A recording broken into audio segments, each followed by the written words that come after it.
it couldn't have been ill-conceived, it couldn't have been timeless for any other time, because this is a time we can rescue, Nigeria generally. Because if he did it in Lagos and he gets away with it and uses that credential, which is nebulous, to win the heart of the president of Nigeria, the president of Nigeria may not also be adequately informed if we didn't write him. That is why we did the write-up that, look, don't appoint this fellow because he has petitions that he has not answered at the level of anti-graft agencies, that he has so much explaining to do about how he misgoverned Lagos State. Then he come up with this pig and mud story, that certain people, will wrestle with the pigs and all that. But he doesn't know that when you needed pork from the pig, you must wrestle the pig down. You don't mind if he stays you, the results justify the death, and you can always clean it up. What the pork we require from this pig is accountability.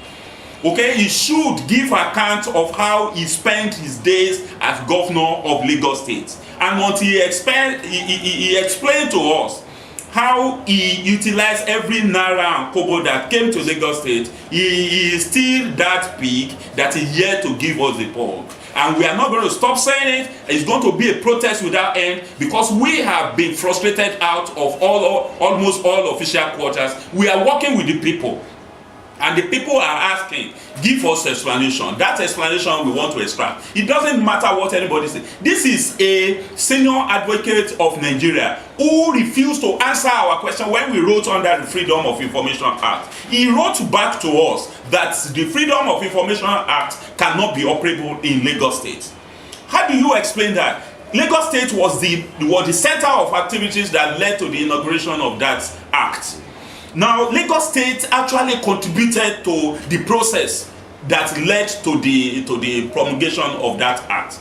How can you now sabotage it? So we are suspecting that if he ran Lagos in secrecy the way he ran it, and he has his way, maybe as chief of staff to the president or as a minister where he could manipulate events, he will also work towards sabotaging every pro-people policy of the federal government. We don't want that. He will also work towards the repealing of the Freedom of Information Act, even as deformed as we are complaining. At least we have something. He will work towards the repealing of that act. That is why we don't want him in the corridors of power at the federal level. Then he might even warm his mind, his way into the mind of the authorities to make him more powerful, and will be contesting for elections even when he has questions to answer. Remember, there was a time they came up with publications of good things.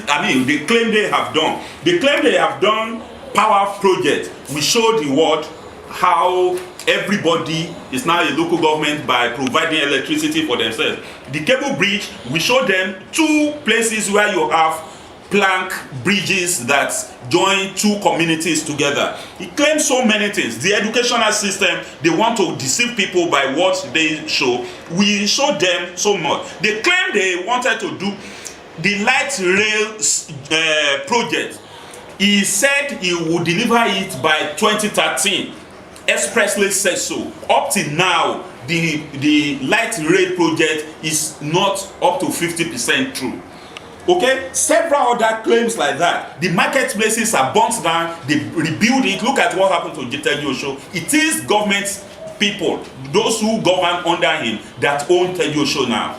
So where do we go from here? Why is it that we are saying this thing, that you can go there? When you talk about evidence, I will drive you around all the spots we have complained. They have not fixed it till now. And we are urging the successor to Babatunde Fashola in Akewumi Ambode to please call this former governor to explain, and the Code of Conduct Bureau should also call him to give account of the difference between his entry point, the accumulation of material property from the entry point to the exit point.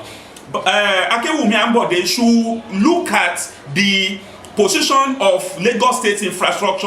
Let us know the baseline where he's starting from, so that we know how degenerate it is, so that by the time he must have added his own, we have something to compare with, so that we know how his performance had been. if he doesn't call the former governor to come and explain why things are still degenerating, then he will be starting on the wrong footing also.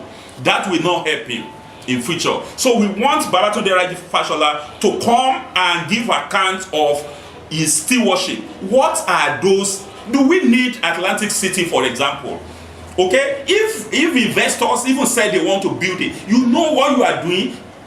Water will always find its level. When you drive away ocean, okay, Lagos State government under Babatunde Fashola is the worst violator of environmental laws.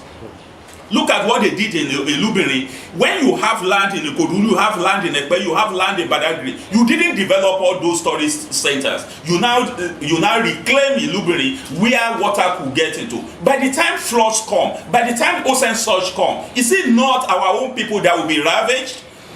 So this man is a sadist. He want to throw away on all the poor people out of Lagos. He want to make Lagos an elitist state. We know that it is good to live in a good environment, but not at the expense of those who are supposed to be original beneficiary. He's selling Lagos into his foreign and local, friends and cronies. We should not allow that. And we are calling on Lagosians to raise questions and stand by those questions so that their lives will be better. Babatunde Fashola has turned himself into a pig that is in the barn. The pig must be let out of the barn. You must banish the pig out of the barn. Otherwise, it will destroy everything that you set your mind on to achieve. That is our submission.